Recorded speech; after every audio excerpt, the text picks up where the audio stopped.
بخشنا چاہے جب وہ اپنی امت کو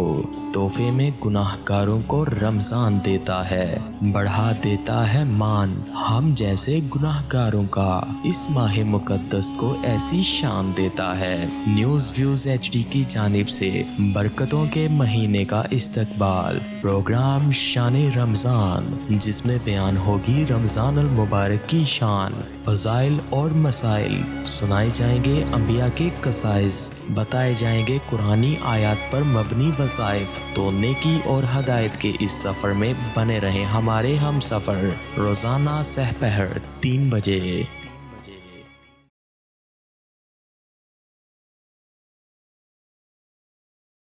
بسم اللہ الرحمن الرحیم، نحمدہ ونصلی ونسلم علی رسولہ الکریم، اما بعد، اعوذ باللہ من الشیطان الرجیم، بسم اللہ الرحمن الرحیم۔ ان الذین یبایعونک انما یبایعون اللہ ید اللہ فوق ایدیہم، صدق اللہ العظیم وصدق رسولہ النبی الکریم الامین۔ ان اللہ وملائکتہ یصلون علی النبی یا ایہا الذین آمنوا صلوا علیہ وسلموا تسلیما۔ مولاي صلی وسلم دائما ابدا علی حبیبک خیر الخلق کلہم، هو الحبیب الذی ترجى شفاعته لكل حول من الاحوال مقتحم۔ یا ربی بالمصطفیٰ بلغ مقاصدنا واغفر لنا ما مضى یا واسع الکرم۔ تمام ناظرین کو قاری عبدالشکور قادری اور نیوز ویوز HD کی ٹیم کی جانب سے رمضان المبارک کے 13ویں پروگرام شان رمضان میں خوش آمدید کہتے ہیں۔ انشاءاللہ العزیز اس پروگرام کے اندر ہم ادب اور تعظیم مصطفیٰ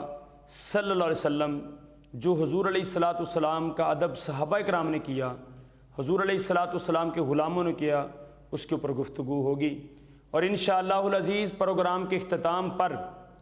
آپ کو ایک خوبصورت وظیفہ بھی بتایا جائے گا۔ تو نیکی اور عبادات کے سفر میں ہمارے ہم سفر بننے کے لیے چینل کو لائک، سبسکرائب اور شیئر ضرور کریں، اور اپنی قیمتی آراء کمنٹس میں ضرور دیں۔ تمام تعریفیں اللہ جل مجدہ الکریم کے لیے، حمد و ثنا اللہ تعالیٰ کے لیے، جو مالک کل بھی ہے اور خالق کائنات بھی ہے، اور تمام درود و سلام حضور علیہ الصلاۃ والسلام کی ذات اقدس پر، جو تمام نبیوں کے سردار ہیں، امام الانبیاء ہیں اور گناہگاروں کے سہارا ہیں۔ آقا علیہ الصلاۃ والسلام کی حمد و ثنا کے بعد جو قرآن پاک کی سورہ فتح 26ویں سپارے میں سے ایک آیہ مبارکہ میں نے اس کا کچھ حصہ تلاوت کرنے کا شرف حاصل کیا ہے، جس کے اندر اللہ رب العزت نے بڑا ہی خوبصورت منظر جو تھا حدیبیہ کے مقام والا، اس کا نقشہ کھینچا ہے کہ بے شک وہ لوگ جو آپ صلی اللہ علیہ وسلم کے ہاتھ پر بیعت کر رہے ہیں یا بیعت کرتے ہیں، وہ یقیناً اللہ کے ہاتھ پر بیعت کر رہے ہیں۔ اب نبی کریم صلی اللہ علیہ وسلم نے حضرت عثمان غنی ذی النورین رضی اللہ تعالیٰ عنہ کو مکہ کی طرف سفیر بنا کر بھیجا کہ جاؤ مکہ کے حالات دیکھ کے آؤ۔ حضور علیہ الصلاۃ والسلام عمرہ کی نیت سے مدینہ شریف سے تشریف لائے تھے، اور حدیبیہ کے مقام پر آپ نے پڑاؤ کیا۔ تو سب نے نبی کریم صلی اللہ علیہ وسلم کے ساتھ مشورہ کر کے حضور علیہ الصلاۃ والسلام نے حضرت عثمان غنی رضی اللہ تعالیٰ عنہ کی ڈیوٹی لگائی کہ سفیر بن کر مکہ کی طرف جاؤ اور حالات جو ہیں معلوم کرو، اور ان سے بات چیت کرو کہ ہم لڑائی کے لیے نہیں آئے ہیں، ہم جنگ کرنے کے لیے نہیں آئے ہیں،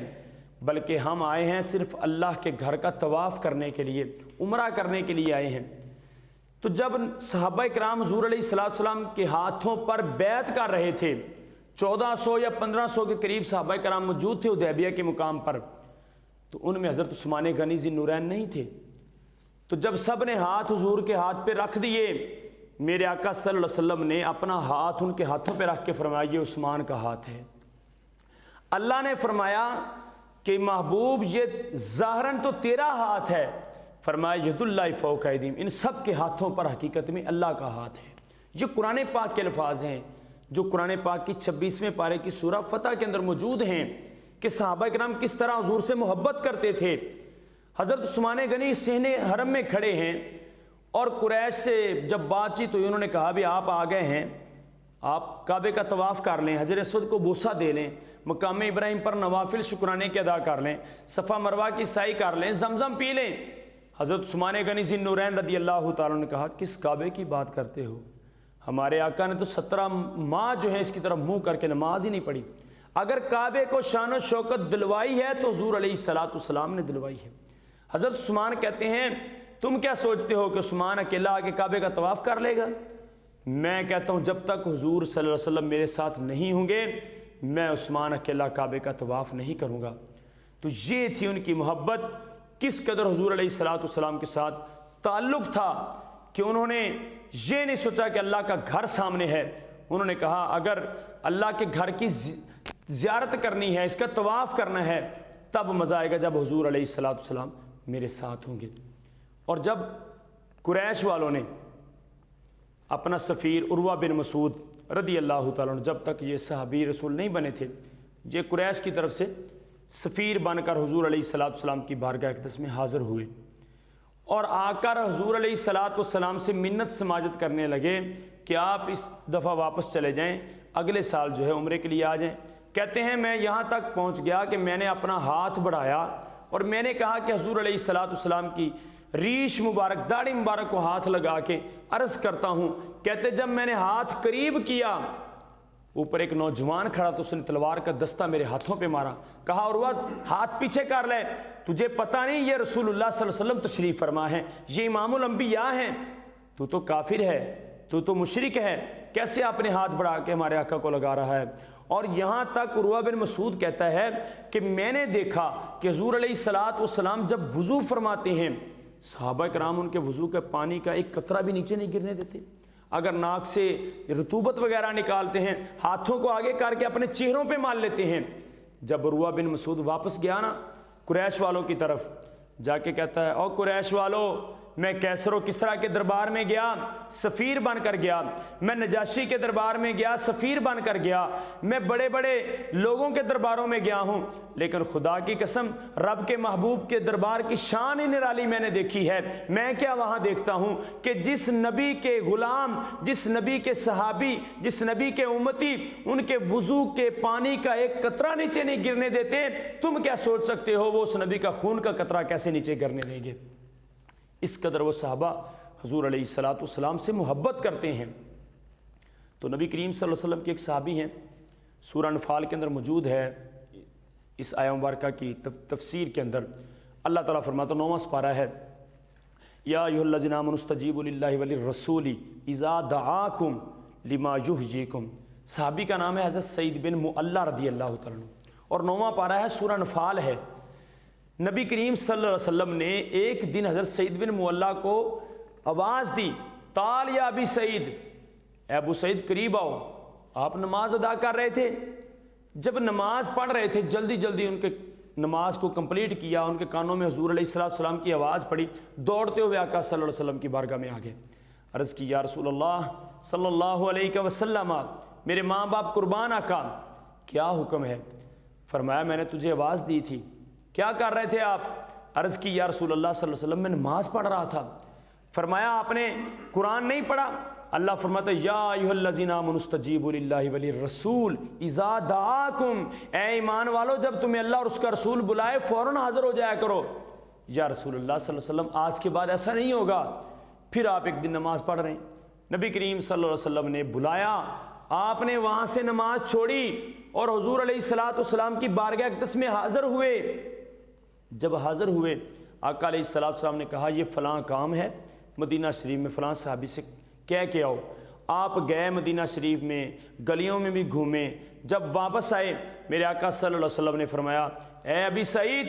جس کام کے لیے بھیجا تھا ہو گیا ہے؟ جی حضور کر کے آیا ہوں۔ فرمایا جب میں نے بلایا تھا کیا کر رہے تھے آپ؟ عرض کی یا رسول اللہ صلی اللہ علیہ وسلم میں نماز پڑھ رہا تھا۔ فرمایا کمپلیٹ ہو گئی تھی، مکمل ہو گئی تھی؟ عرض کی نہیں یا رسول اللہ صلی اللہ علیہ وسلم ابھی 2 رکعتیں پڑھی تھی، 2 رہتی تھیں۔ میرے آقا صلی اللہ علیہ وسلم نے فرمایا ابو سعید جہاں سے چھوڑی تھی وہاں سے جا کے شروع کر دو، اللہ کا رسول کہتا ہے تمہاری نماز مکمل ہو جائے گی۔ یہ ہے ان کا ادب، یہ ہے ان کی تعظیم، کس قدر حضور علیہ الصلوۃ والسلام کے ساتھ وہ کرتے ہیں۔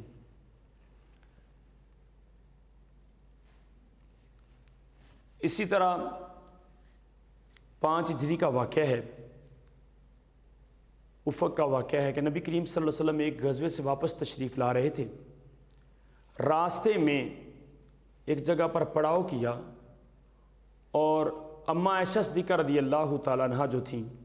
وہ رفع حاجت کے لیے کسی گوشے میں تشریف لے گئیں، لیکن ان کے آنے سے پہلے قافلہ جو تھا وہ روانہ ہو گیا اور ان کا ہار بھی وہاں پر ٹوٹا اور وہاں اکیلی بیٹھی ہوئی تھیں۔ تو اس دور کے اندر جب قافلہ چلتا تھا تو پیچھے ایک آدمی کی ڈیوٹی ہوتی تھی کہ وہ قافلے والوں کا جو سامان رہ جاتا تھا اس کو لے کر ان کے ساتھ ملتا تھا۔ تو حضرت صفوان رضی اللہ تعالیٰ عنہ ان کی ڈیوٹی تھی، جب قافلہ روانہ ہو گیا یہ پیچھے پیچھے آ رہے تھے، چیزیں ڈھونڈتے آ رہے تھے، کوئی رہ تو نہیں گئی۔ جب انہوں نے دیکھا کہ اماں عائشہ صدیقہ رضی اللہ تعالیٰ عنہ تشریف فرما ہے، انہوں نے حجاب کر لیا، پردہ کر لیا اور انہوں نے اپنے اونٹ کے اوپر اس کا کجاوا جو تھا اس کو بنایا، ٹھیک کیا اور ان کو اوپر سوار کر لیا۔ جب وہاں سے چلے، اب جو مشرکین تھے ان کو باتیں کرنے کا موقع مل گیا، جو منافقین تھے باتیں کرنے لگے، طرح طرح کے الزام لگانے لگے۔ اللہ تعالیٰ نے اماں عائشہ صدیقہ رضی اللہ تعالیٰ عنہا کی شان اقدس میں قرآن پاک کی سورہ نور کی آیتیں اتار دیں کہ میرے محبوب صلی اللہ علیہ وسلم کی زوجہ محترمہ کی شان کا عالم کیا ہے۔ تو آپ بڑی پریشان رہنے لگی، گھر میں غم جو تھا وہ آپ کے دل پہ اثر کر چکا تھا۔ حضور علیہ الصلوۃ والسلام بڑے پریشان مسجد نبوی شریف میں تشریف لائے اور آقا علیہ الصلوۃ والسلام نے سب سے پہلے حضرت عمر فاروق رضی اللہ تعالیٰ عنہ سے فرمایا عمر بتاؤ عائشہ کے بارے میں تم کیا نظریہ رکھتے ہو، کیا خیال ہے؟ بڑا ہی خوبصورت جواب دیا، یا رسول اللہ صلی اللہ علیہ وسلم میرے ماں باپ قربان آقا آپ کی ذات پر، جو رب آپ کے جسم پر مکھی نہیں بیٹھنے دیتا، ایک غلاظت والی چیز ہے اس کو نہیں بیٹھنے دیتا، وہ رب آپ کے نکاح میں کوئی ایسی عورت آنے دے گا؟ یا رسول اللہ صلی اللہ علیہ وسلم میں گواہی دیتا ہوں اماں عائشہ صدیقہ طاہر بھی ہیں، طیبہ بھی ہیں، وہ پاکیزہ ہیں۔ اس کے بعد میرے آقا صلی اللہ علیہ وسلم نے فرمایا اے عثمان بتاؤ تمہاری ماں عائشہ کے بارے میں تمہارا کیا خیال ہے، وہ کیسی ہیں؟ آپ عرض کرتے ہیں یا رسول اللہ صلی اللہ علیہ وسلم جس رب نے آپ کا سایہ نہیں بنایا، اس لیے نہیں بنایا کہ کہیں میرے محبوب کے سائے پر کسی کا گندا قدم نہ پڑ جائے، تو جو رب آپ کے سائے پر کسی کا قدم نہیں پڑنے دیتا وہ آپ کے نکاح میں کوئی ایسی عورت آنے دے گا؟ یا رسول اللہ صلی اللہ علیہ وسلم میں گواہی دیتا ہوں کہ اماں عائشہ صدیقہ پاک بھی ہیں، طیبہ بھی ہیں، طاہرہ بھی ہیں۔ اس کے بعد میرے آقا صلی اللہ علیہ وسلم نے مولا علی شیر خدا سے فرمایا علی بتاؤ تمہاری ماں عائشہ کے بارے میں تمہارا کیا نظریہ ہے، کیا خیال ہے؟ انہوں نے بھی یہی جواب دیا یا رسول اللہ صلی اللہ علیہ وسلم جو رب آپ کے جسم پر ایک جو نہیں بیٹھنے دیتا، جو غلاظت والی ہے اس کا خون بھی نہیں لگنے دیتا، وہ رب آپ کے نکاح میں کوئی ایسی عورت آنے دے گا؟ یہ نہیں ہو سکتا۔ ہم گواہی دیتے ہیں کہ اماں عائشہ صدیقہ رضی اللہ تعالیٰ عنہ طیبہ بھی ہیں، طاہرہ بھی ہیں اور ہماری ماں ہیں، امہات المومنین جتنی بھی ہیں یہ ہماری مائیں ہیں۔ دیکھیے کہ نبی کریم صلی اللہ علیہ وسلم کی زوجہ محترمہ کے لیے اللہ تعالیٰ نے سورۃ نور کی آیتیں اتاری۔ تو آقا علیہ الصلوۃ والسلام کا ادب اور تعظیم دیکھنی ہے تو صحابہ کرام کی جھلک کو دیکھ لو، وہ تو ہر وقت تیار رہتے تھے، حضور علیہ الصلوۃ والسلام کو حکم کریں ہمیں ہم فوراً بجا لائیں۔ اسی طرح دیکھیے سورہ حجرات ہے جس کے اندر اللہ رب العزت نے ارشاد فرمایا یا ایھا الذین آمنوا لا ترفعوا اصواتکم فوق صوت النبی ولا تجہروا لہ بالقول کجہر بعضکم لبعض ان تحبط اعمالکم وانتم لا تشعرون۔ اے ایمان والو اپنی آوازوں کو میرے نبی کی آواز سے بلند نہ کرنا، کہیں ایسا نہ ہو تمہارے عمل چھین لیے جائیں، اور تم میرے محبوب کو ایسے بھی نہ پکارنا جیسے ایک دوسرے کو آپس میں بلاتے ہو، چلا چلا کر نہ بلایا کرو۔ تو صحابہ کرام رضوان اللہ اجمعین نے جب یہ آیا مبارکہ سنی اپنے آپ کو خاموشی پہ لگا لیا، اور اللہ تعالیٰ فرماتا ہے کہ اگر تم نے میرے محبوب کی آواز سے اونچی آواز کی تو میں تمہارے عمل چھین لوں گا اور تمہیں شعور بھی نہیں ہوگا۔ یہاں تک فرمایا ان الذین یغضون اصواتہم عند رسول اللہ، کہ بے شک جب تم اللہ کی رسول صلی اللہ علیہ وسلم کی بارگاہ میں آ جاؤ اپنی آوازوں کو پست کر لو، اونچی آواز سے مت پکارنا میرے محبوب صلی اللہ علیہ وسلم کو۔ ادب کے ساتھ صحابہ کرام جب حضور علیہ الصلوۃ والسلام کی خدمت میں حاضر ہوتے تھے اس قدر ادب کرتے تھے کہ اگر وہ اپنے سروں پر پرندے بھی ان کے بیٹھ جائیں تو وہ سروں کو ہلاتے نہیں تھے کہیں دربار مصطفیٰ کی بے ادبی نہ ہو جائے۔ اسی طرح سورۃ توبہ ہے، ایک ننھا منھا بچہ جس کا نام عمیر بن سعد ہے، اس کا چچا جو ہے وہ اس بچے کو لے کر حضور علیہ الصلوۃ والسلام کی بارگاہ میں آتا تھا، جس کا نام جلاس بن اسود ہے۔ ایک دن وہ چچا اس کا نہیں آیا، یہ بچہ ننھے قدموں کے ساتھ مسجد نبوی شریف میں تشریف لاتا ہے۔ حضور علیہ الصلوۃ والسلام جلوہ فراز ہیں، صحابہ کرام میرے آقا صلی اللہ علیہ وسلم کے ارد گرد ایسے بیٹھے ہیں جیسے چاند کے ارد گرد ہالہ ہوتا ہے۔ کریم آقا علیہ الصلوۃ والسلام نے قیامت کے کچھ واقعات بیان کیے اور وہ بچہ سنتا رہا۔ سننے کے بعد جب اپنے گھر آیا اپنے چچا کو سنانے لگا، چچا کہ پہلے آپ میری انگلی پکڑ کے مجھے حضور کی چوکھٹ پہ لے جاتے تھے، کل آپ نہیں تھے میں اکیلا ہی چلا گیا حضور علیہ الصلوۃ والسلام کے پاس۔ اچھا بیٹے پھر کیا ہوا؟ چچا نبی کریم صلی اللہ علیہ وسلم قیامت کا منظر اپنی زبان سے بیان کر رہے تھے اور میں اپنی آنکھوں سے وہ منظر دیکھ رہا تھا۔ اس نے کہا اچھا اگر ایسی بات ہے، معاذ اللہ، اس نے بڑے عجیب سے الفاظ بولے کہ ہم تو پھر گدھوں سے برتر ہیں، اس طرح کے الفاظ بولے۔ تو نبی کریم صلی اللہ علیہ وسلم کی بارگاہ میں وہی بچہ عمیر بن سعد تشریف لاتا ہے، آتا ہے، دربار مصطفیٰ میں حاضر ہوتا ہے، آ کے عرض کرتا ہے یا رسول اللہ صلی اللہ علیہ وسلم کل آپ نے قیامت کا منظر پیش کیا، میں نے جا کے اپنے چچا کو بتایا کہ چچا حضور علیہ الصلوۃ والسلام قیامت کا منظر پیش کر رہے تھے تو میں اپنی آنکھوں سے دیکھ رہا تھا، میرے چچا نے بہت برے الفاظ بولے ہیں۔ حضور علیہ الصلوۃ والسلام نے صحابہ کرام سے مشورہ کیا کہ دیکھو یہ چھوٹا سا بچہ ہے، عمیر بن سعد ہے، یہ بات کر رہا ہے۔ صحابہ نے کہا حضور ہو سکتا ہے اس بچے سے کوئی غلطی ہو گئی ہو، کوئی بات سمجھ میں نہ آئی ہو، غلط فہمی میں انہوں نے بات کر دی ہو۔ فوراً اس بچے نے دربار مصطفیٰ میں کھڑے ہو کے اللہ کی بارگاہ میں عرض کیا کہ مالک اگر میں جھوٹا ہوں تو مجھے دربار مصطفیٰ میں جھوٹا کر دے، اگر میں سچا ہوں تو مجھے حضور علیہ الصلوۃ والسلام کی بارگاہ میں سچا کر دے۔ سورۃ توبہ کے الفاظ، فوراً طائر سدرہ جبریل امین لے کر حاضر ہوتے ہیں۔ سورۃ توبہ کے الفاظ ہیں یحلفون باللہ ما قالوا ولقد قالوا کلمۃ الکفر بعد اسلامہم، یا رسول اللہ صلی اللہ علیہ وسلم انہوں نے اللہ کی قسم اسلام لانے کے بعد جھوٹی قسمیں کھائی ہیں۔ یہ بچہ جو ہے عمیر بن سعد یہ سچا ہے اور اس کا چچا جھوٹا ہے۔ میرے آقا صلی اللہ علیہ وسلم نے اس بچے کے کان کو پکڑا اور کہا بیٹے مبارک ہو، تیری سچائی کی گواہی اللہ رب العزت عرش اولا سے دے رہا ہے۔ طائر سدرہ جبریل امین میرے پاس آئے ہیں۔ دیکھیے کہ وہ چھوٹا سا بچہ ہے، اس قدر حضور علیہ الصلوۃ والسلام کی تعظیم اور محبت اس کے سینے میں ہے۔ آج اس بات کی ضرورت ہے کہ ہم بھی اپنی اولادوں کو حضور علیہ الصلوۃ والسلام کی سچی محبت جو ہے اس کے بارے میں بتایا کریں کہ کس طریقے حضور علیہ الصلوۃ والسلام سے ہم نے محبت کرنی ہے، کس طریقے ہم نے حضور علیہ الصلوۃ والسلام سے پیار کرنا ہے، کس طریقے ہم نے حضور علیہ الصلوۃ والسلام کے نقش قدم پر چلنا ہے۔ اسی طرح بخاری شریف میں موجود ہے، دو کم سن بچے جنگ بدر کے اندر تشریف فرما ہیں، ایک کا نام معوذ ہے، ایک کا نام معاذ ہے۔ یہ اپنے چچا سے پوچھتے ہیں کہ چچا جنگ تو شروع ہو چکی ہے، ہمیں بتائیے کہ ان میں ابو جہل کون ہے؟ انہوں نے کہا بیٹا آپ نے ابو جہل کا نام پوچھ کے کیا کرنا ہے، ابو جہل کے بارے میں پوچھ کے کیا کرنا ہے؟ ان بچوں کی محبت دیکھو،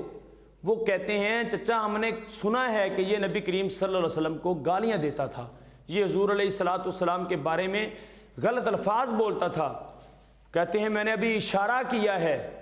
اور بچے دوڑتے ہوئے ایسے گئے اس کی طرف جیسے کمان سے تیر نکلتا ہے، اور جاتے ہی تلواروں سے اس پہ حملہ کر دیا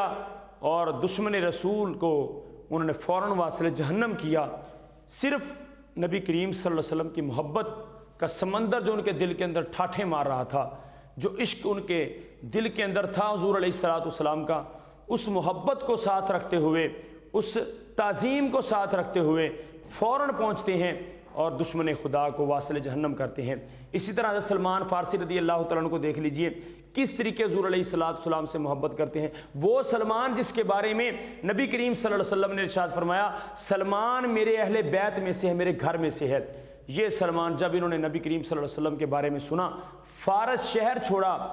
ان کا آتش کدہ تھا بہت بڑا، ان کا باپ جو تھا بہت بڑا امیر آدمی تھا، لیکن جب اس نے نبی کریم صلی اللہ علیہ وسلم کے بارے میں سنا، گھر بار چھوڑ دیا، اپنی امیری جو بھی تھی وہ چھوڑ دی، اور وہاں سے چلتا چلتا مختلف قسم کے اس کو راہب ملتے گئے، عیسائی راہب ملتے گئے، کوئی کس طرح اس کو تبلیغ کرتا۔ ایک ایسا شخص ملا، اس نے کہا میں تمہیں ایسا مشورہ دیتا ہوں کہ تم مدینہ شریف کی سرزمین میں چلے جاؤ، وہاں آخر الزمان نبی تشریف لائیں گے، اور ان کے اندر یہ 3 خصلتیں ہوں گی۔ ایک تو وہ صدقہ قبول نہیں کریں گے، دوسرا جب کوئی ہدیہ دے گا تو ہدیہ قبول کریں گے، تیسرا میں تمہیں بتا دوں ان کے دونوں شانوں کے درمیان میں مہر نبوت ہوگی، اور تم وہاں چلے جاؤ، اگر تم نے سکون لینا ہے، امن لینا ہے، تو وہاں پر تمہیں دربار مصطفیٰ میں ملے گا۔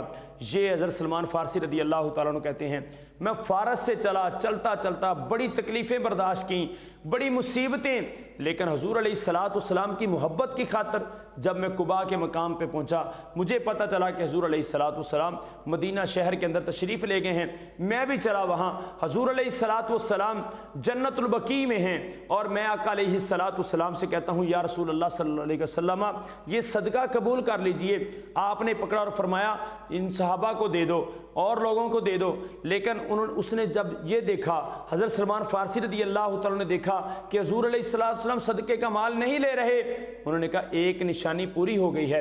دوسری نشانی کیا ہے؟ پھر ہدیہ حضور علیہ السلام کی بارگاہ میں لے کر حاضر ہوئے، آقا علیہ السلام نے وہ ہدیہ لے کر صحابہ کرام کے ساتھ مل کر بیٹھ کر کھا لیا۔ اور تیسری نشانی جو تھی، اس نے کہا، فرماتے ہیں کہ 2 نشانیاں تو پوری ہو گئیں، اب تیسری نشانی ہے، وہ کیا دیکھتے ہیں کہ حضور علیہ السلام کے دونوں کندھوں کے درمیان مہر نبوت محمد الرسول اللہ صلی اللہ علیہ وسلم لکھی ہوئی ہے، وہ دیکھتے ہیں، کہتے تینوں نشانیاں تو پوری ہو گئیں، اب نبی کریم صلی اللہ علیہ وسلم کے غلام بنتے ہیں، آقا علیہ السلام کا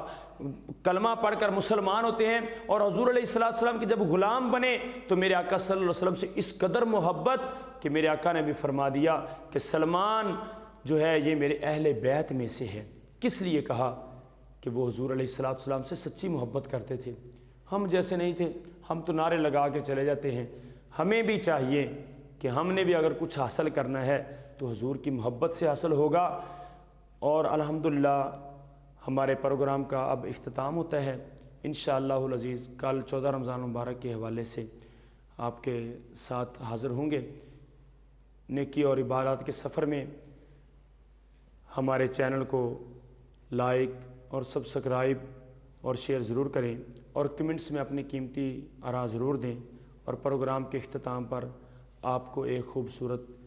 وظیفہ بتانا چاہتا ہوں، وہ یہ ہے کہ فجر کی سنتیں پڑھ کر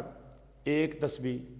سبحان اللہ و بحمدہ سبحان اللہ العظیم کی پڑھا کریں، اور اس کے بعد فرض ادا کیا کریں، انشاءاللہ العزیز کبھی بھی آپ کے گھر میں رزق کی کمی نہیں آئے گی۔ وآخر دعوانا ان الحمد للہ رب العالمین۔